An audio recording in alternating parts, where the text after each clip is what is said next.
You go outside.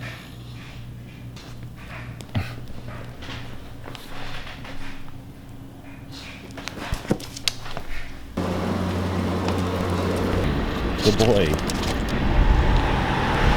Good boy. Let's go get a treat now. Come on, let's go.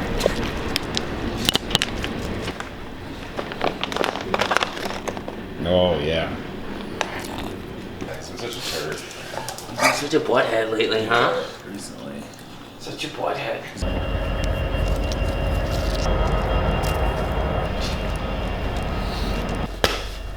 Hit this ball. Doobers.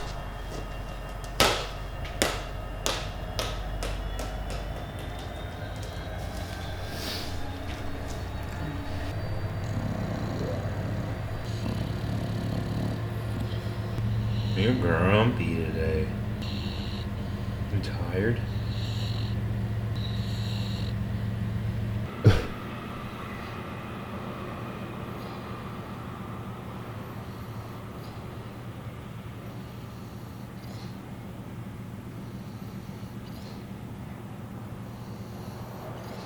A couple of things I wanted to just, I guess, talk about, whatever, real quick, is because I'm just getting like the same question a lot, and I really just don't have time to answer some of them. Like, I'm not ignoring you. I see what you say. I just can't respond to the same message over and over again. And I usually tweet like my opinion or whatever, or talk about it here. But people are just like missing it, which makes sense. Like, no one's like paying attention to my life like that. That's obvious. So the Bape NMD, I am not getting. I am not going anywhere near that shoe. Doesn't matter. Even if it wasn't made of mesh or nylon, which it is not prime knit, no matter what anyone tells you, I wouldn't get it because I don't fuck with Bape. You know what I mean? Like, I've never fucked with Bape ever in my life. I'm not gonna start now. I kind of think Bape, well, I don't kind of think, I think Bape is whack. It's kitty, just not for me. So yeah, and that NMD is trash looking. Like, it's Bape camo, you know what I mean? Like, Bape camo doesn't look good to me on anything,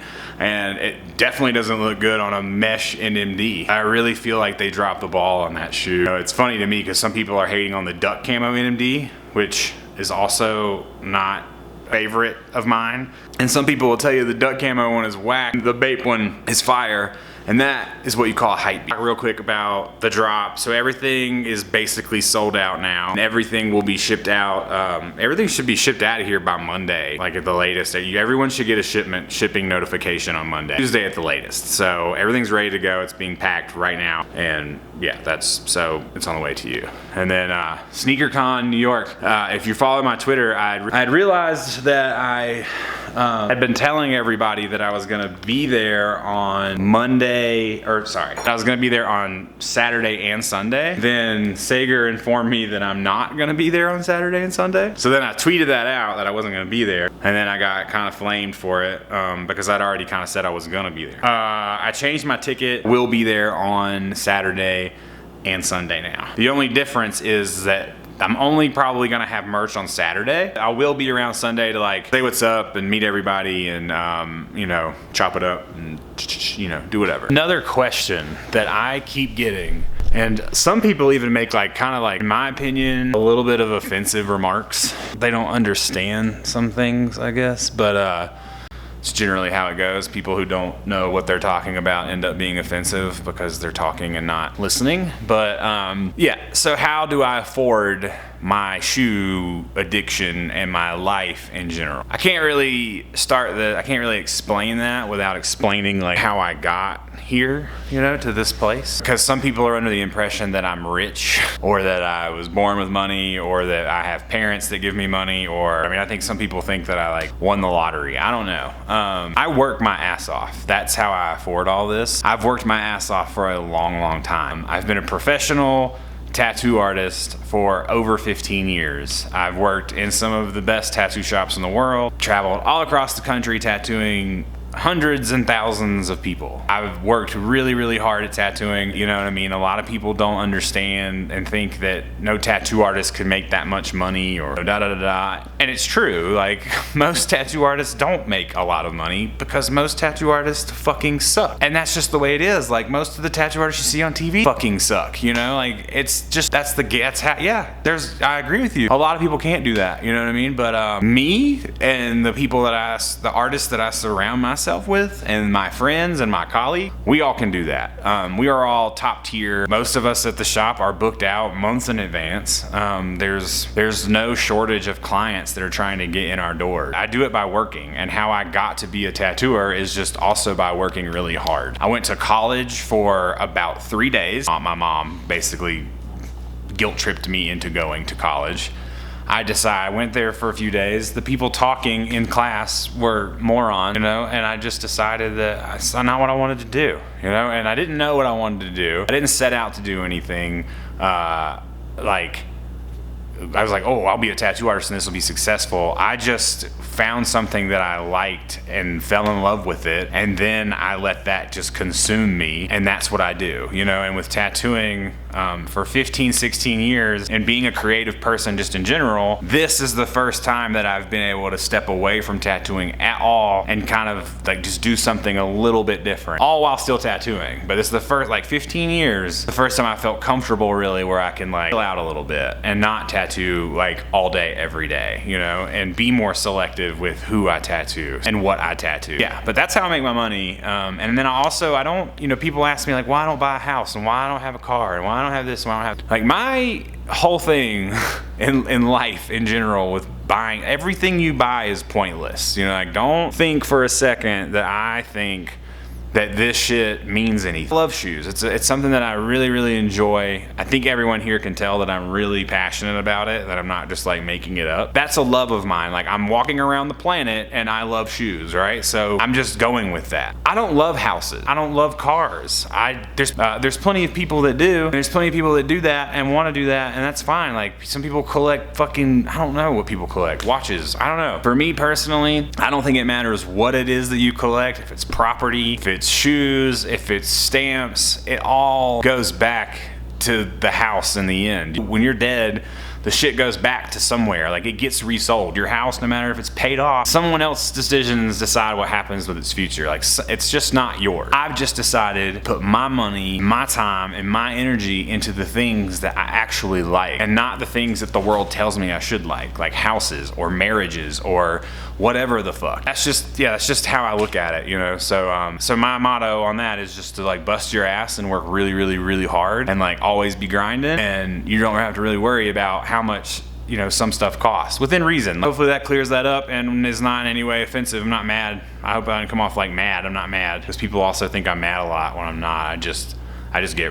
go off on like little conversations that maybe seem a little aggressive, but not aggressive. They're not meant to be. A lot of times you guys will just send me stuff too, like between pairs that you want to get. You'll you know, people will ask me like which pair I would choose, or this one or that one. I can't tell you, you know, like honestly, if I could choose pairs of shoes, I wouldn't have this room full of shoes. When I find something that I like, I just go in on it. It doesn't matter what it is. Like if I like it, I'm gonna get whatever I want. That's just how I operate. It's just how I do things. I don't really compromise. Yeah, back to like the hype beast thing. Like I'm not a hype beast because I don't care about everything that comes out from everyone. Like just because someone says something is cool, I don't necessarily agree. Honestly, most of the times when someone says something is cool, I'm generally like questioning whether or not it's even remotely halfway decent. But I think what I was gonna do is go through, I'll give you must-have pairs and I'll give you my top 3. First and foremost, if you don't have any UltraBoost pairs, I think an essential pair to get is a solar colorway. Either the solar red, the solar yellow. Either of these two colorways, I think in 1.0 patterns are must-haves for your collection. I don't think there's any reason for you not to pick one of these up if you can find them. So I would go ahead and say a must-have is definitely solar red or yellow. Another shoe that people are gonna say say is like a must-have grail, one that everyone really wants. That's the creams. The cream colorway is nice. It's definitely like a cool color, but this, to me, honestly, I don't wear them that much. Definitely a way more hyped shoe than it really should be. It came out friends and family rumored, and then it dropped, and that's really like one of the things. It's a great shoe. Like, I really like this colorway, but it's not quite, I don't think it's a must-have, you know what I mean? I don't think it's, if you cop the white colorways and you're cool with white shoes, then you probably don't need these unless you're collecting. If you don't like white shoes but you want something light, you know, or something a little bit darker than a white shoe, this is a perfect one to get. These the other day, I think these are another must-have shoe, UltraBoost, that anybody who's really serious should have these, and that's the 0.03Ms. It's a really awesome looking shoe. Probably one of my favorites, and honestly, I'm gonna go ahead and put this one in my top 3. So I'm gonna say that this is number 3.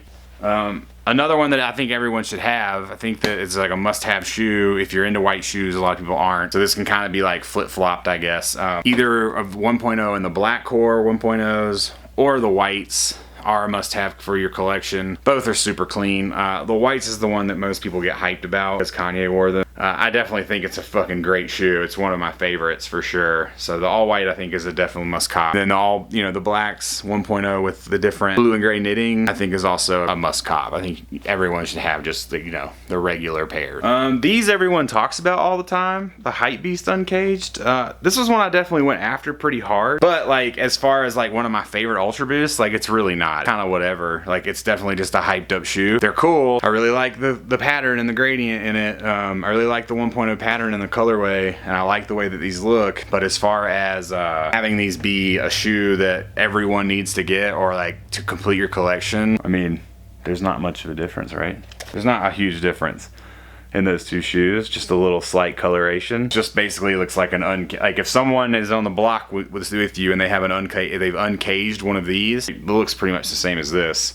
So the only difference is the white cup. So, but these are cool. They're definitely like ones that I had to have in my collection, but they're not my favorite pair by any stretch. I think number 2 on my list, which I really like this shoe a lot. It's one of my favorites. It's the OG colorway. The OG purple and black. I would say that this is probably number 2 on my list of top UltraBoosts to have.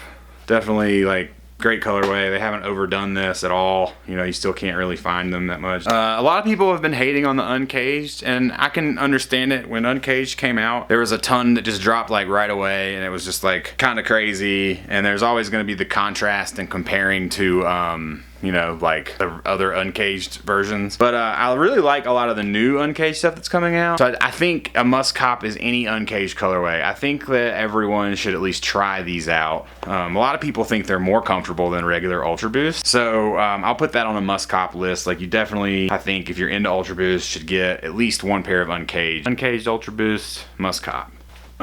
Basically any prime knit NMD, this is prime knit. You're gonna have these in multiple colorways. The main thing you want to look for in a true prime knit shoe is the prime knit collar around the ankle. The ribbing that you'll see, I don't